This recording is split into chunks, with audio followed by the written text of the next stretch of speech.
प्यार में इतना दर्द किसी को ना मिले। ये कहानी एक ऐसे लड़के की है जिसे उसके प्यार में 2 बार इनकार मिला, लेकिन आज भी शायद उस लड़की को भुला नहीं पाया। तो आइए इसे मैं और आप साथ पढ़ते हैं और जानते हैं कि क्या आदित्य और खुशी की सैड लव स्टोरी है। आदित्य पढ़ने में थोड़ा एवरेज और लड़कियों के मामले में थोड़ा कच्चा था। उसकी मुलाकात 12th स्टैंडर्ड में खुशी से हुई।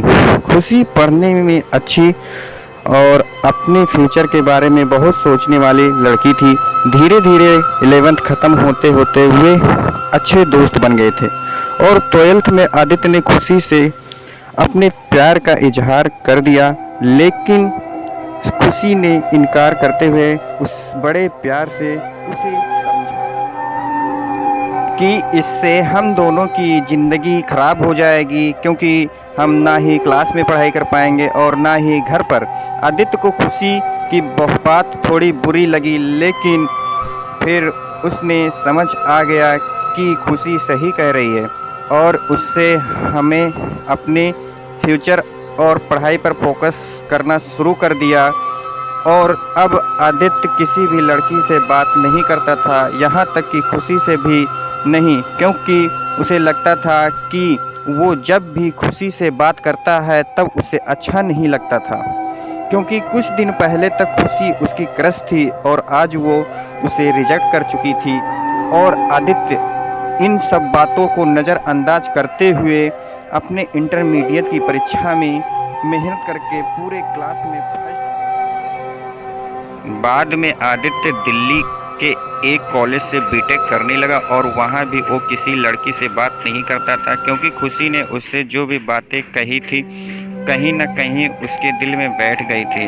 और जब भी उससे कोई लड़की बात करने आती वो मुंह मोड़ लेता। वो धीरे धीरे अपनी पढ़ाई में और भी अच्छा होता गया और आखिरी में आते आते वो अपने कॉलेज में भी टॉप 10 की लिस्ट में, और उसे कॉलेज से प्लेसमेंट भी मिल गई और वो जॉब करने फिर से मुंबई चला गया। मुंबई एक बहुत ही बड़ा शहर है जहाँ एक मोहल्ले के लोग दूसरे मोहल्ले वाले को नहीं जानते हैं।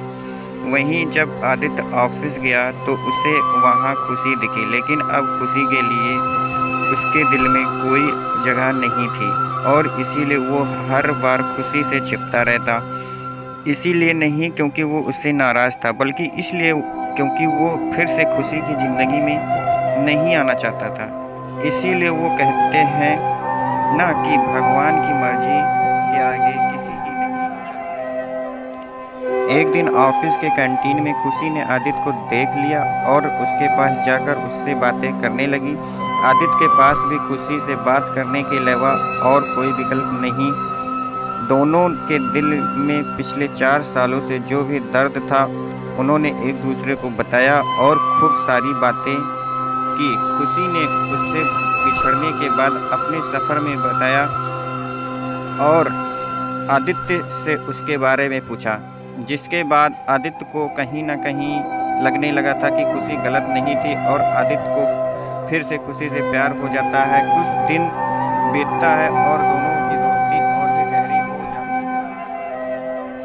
है। और एक दिन अचानक आदित्य खुशी से बात करते करते उससे अपने प्यार का इजहार कर देता है, लेकिन खुशी फिर इनकार कर देती है। और जब आदित्य उससे उसकी वजह पूछता है तो वो बताती है कि उसकी शादी तय हो गई है और 1 महीने बाद वो ये जॉब छोड़ देगी।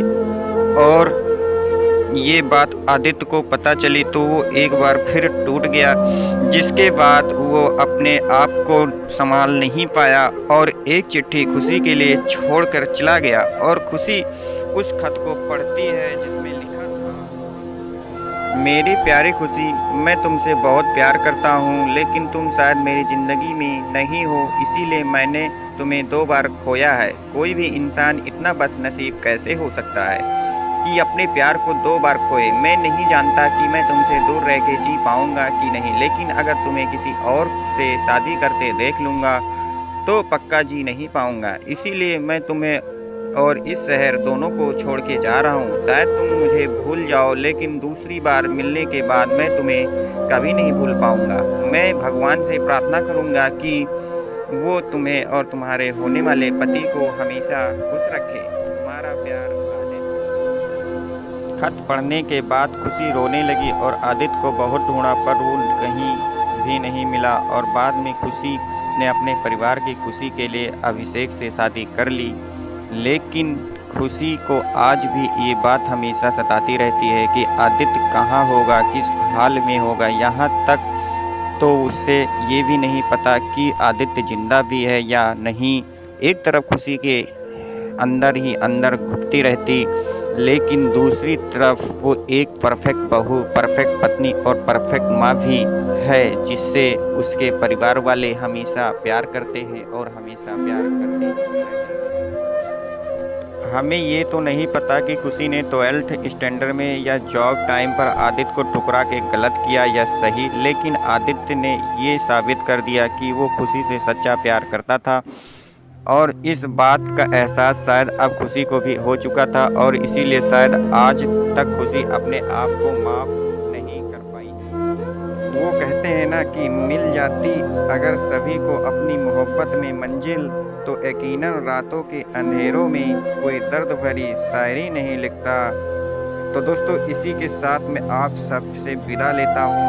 दोस्तों, कैसी लगी सैड लव स्टोरी कमेंट करके ज़रूर बताएं। अगर आपको ये कहानी ज़रा सा भी पसंद आई हो तो इसे शेयर करें, और ऐसे स्टोरी सुनने के लिए हमारे चैनल को सब्सक्राइब करें और घंटी को प्रेस कर लें। Thanks for watching.